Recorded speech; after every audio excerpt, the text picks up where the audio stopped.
പ്രിയപ്പെട്ട സഹോദരങ്ങളെ, പൗലോസ്ലീഹയുടെ ലൈഫിൽ ഒരു കുഞ്ഞു കാര്യമാണ് നമ്മളിപ്പോൾ ചിന്തിച്ചത്. 21-ാമത്തെ അധ്യായത്തിൽ പൗലോസ്ലീഹ ഇങ്ങനെ ഒരു സൈഡിൽ അപ്രീഷിയേറ്റ് ചെയ്യപ്പെട്ട് മറു സൈഡിൽ തെറ്റിദ്ധരിക്കപ്പെട്ട് അതിന്റെ എക്സ്ട്രീമിറ്റിയിൽ തകർന്ന് തരിപ്പണായിട്ട് ശരീരവും മനസ്സും നുറുങ്ങി നിൽക്കുന്ന മനുഷ്യന്റെ മുമ്പിലേക്ക് ഈശോ ആ രാത്രി വരെയാണ്, നീ ധൈര്യമായിരിക്കണം എന്ന് പറഞ്ഞാൽ, be not afraid, I am with you. Courageous ആയിട്ട് ധൈര്യത്തോടെ ഇരിക്കണം.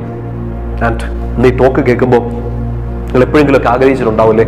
ഞാൻ ചിന്തിച്ചിട്ടുണ്ട്, ഞാൻ ആഗ്രഹിച്ചിട്ടുണ്ട്, ഈശോയെ ഞാൻ ഏറ്റവും വിഷമിക്കുന്ന സമയത്ത് why don't you come to me, എൻ്റെ അടുത്ത് വന്നിട്ട് എന്നോടൊന്ന് നേരിട്ട് സംസാരിക്കും.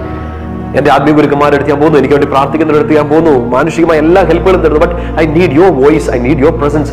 നിന്റെ ശബ്ദം, നിന്റെ സ്വരം എനിക്ക് കേൾക്കണം, നിന്റെ വാക്ക് എനിക്ക് കേൾക്കണം, എന്നോടൊന്ന് മിണ്ട് എന്ന് ഈശോട് നമ്മൾ പറഞ്ഞിട്ടില്ലേ? ഞാൻ പറഞ്ഞിട്ടുണ്ട്, നിങ്ങൾ പറഞ്ഞിട്ടുണ്ടാകാം.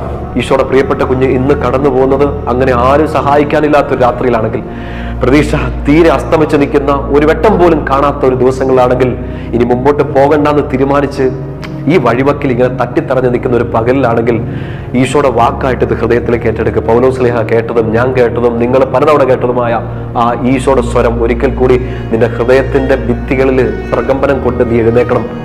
ബി നോട്ട് അഫ്രൈഡ്, ധൈര്യമായിരിക്കുക. പറയുന്നത് ഏതോ ഒരു മനുഷ്യനല്ല, നിന്റെ ഈശോ നിന്നോട് സംസാരിക്കുന്നത് പോലെ നീ ഇത് സ്വീകരിക്കുക.